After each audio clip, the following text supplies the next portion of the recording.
Thank you. Welcome back, members, to the Capitol. We're here to do something we should have done before May 31st.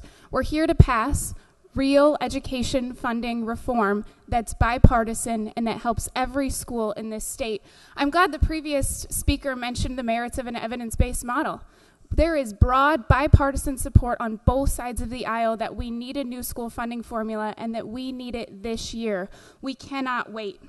In the past 3 years, I've served on 3 school funding commissions and task forces, and I can tell you firsthand as a member of those conversations that there has been groundbreaking bipartisan work done on this issue to create a new, fair, as was previously mentioned, evidence-based school funding formula.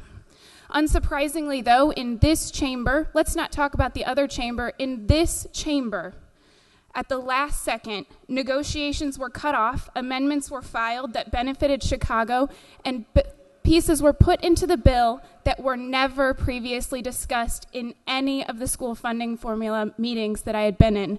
That includes a $505 million local capacity target credit for Chicago Public Schools for their legacy pensions. Now there's a call for negotiations. We've been very clear on this side of the aisle, going back to the Governor's School Funding Reform Commission, going back to the task force in the House.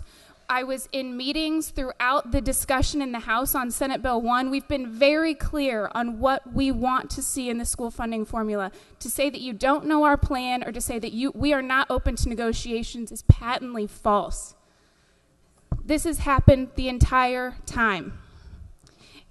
Now you've sent a bill to the governor, and now you want to negotiate. It should not take the youngest member of this body and one of the more junior members to tell you that's not how this works. That's not how any of this works. You pass a bill, you send it to the governor, and he decides whether to sign it or not.